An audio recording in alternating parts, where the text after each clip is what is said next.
was it? What you're referring to is the iPhone. Yeah. iPhone suck. Alright. Crime scene investigation is not just a popular TV show. It is a vital component to our justice system. First, I'll tell you the job description of a crime scene investigator. You can find this description online at www.feincorporated.net. FE stands for Forensic Enterprises. A CSI is a trained individual who processes crime scenes. They make observations vital to discovering the truth. They extract evidence from the crime scene and bring it back to the crime labs where a variety of tests are performed on it.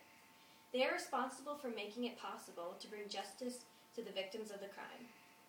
CSIs also perform the roles of police officers. They carry armed weapons, can make arrests, and they have to be on call 24/7 in case of emergencies.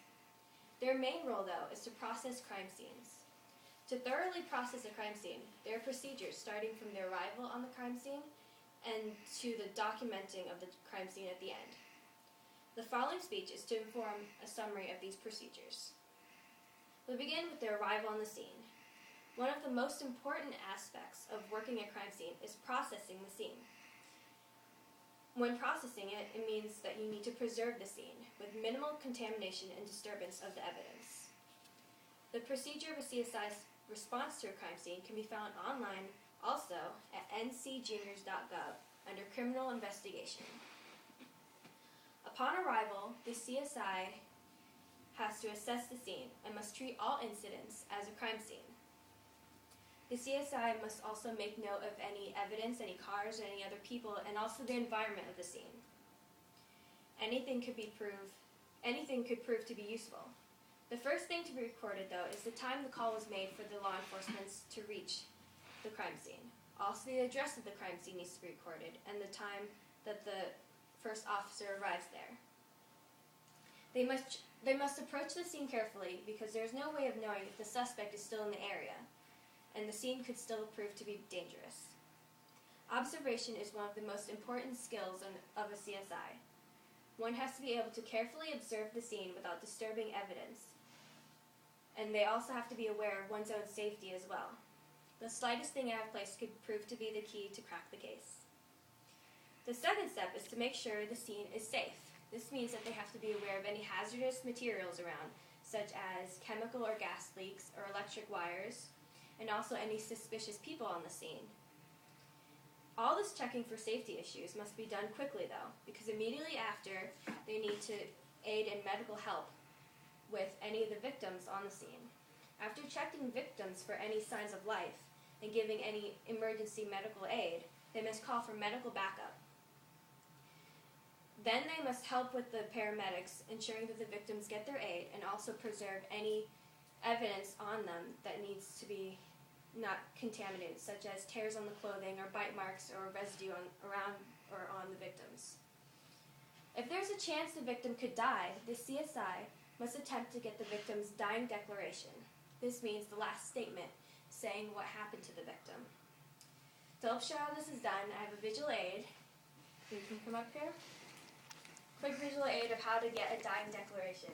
You'll have your victim who's dying, so you have to play that you are dying. Okay, how do I do this? Just lay down. Just die. Okay, I died. But not yet. You'd be Oh. gasping for breath because I have Okay. to get your dying declaration. Alright. So, You're dying and bleeding, Oh gasping my for God. breath.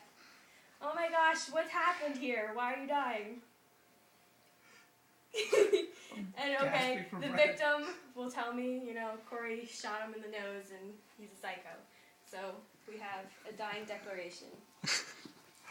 Okay. All done. am I good? Yes, that was my visual aid. Hope that counts. Alright. Another thing that the CSI is in charge of is controlling the crime scene. This means controlling and limiting the people allowed on the scene. This will help protect any evidence from being contaminated or taken.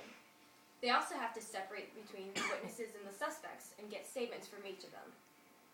They also set up boundaries, and this also is to protect the evidence and to show where evidence was, and also to show where the victims and suspects were during the crime. To set up boundaries, they use evidence tape, cones, ropes, and makeshift walls. This has all been simply showing how to secure the scene. Now for the real work of processing the scene. Forensic specialists need to arrive on the scene. Wikipedia defines forensics as being the science that aids in answering questions about the scene of a crime. It is with forensics that a crime can be solved. It is with forensics that any evidence collected from the scene is tested back at a crime lab. CSIs put forensics to use when analyzing DNA, fingerprints, foot impressions, tire treads, blood spatter directionals, and trace evidence. They also use forensics to identify any unknown substance found at the scene. Lastly, they have to document everything they saw.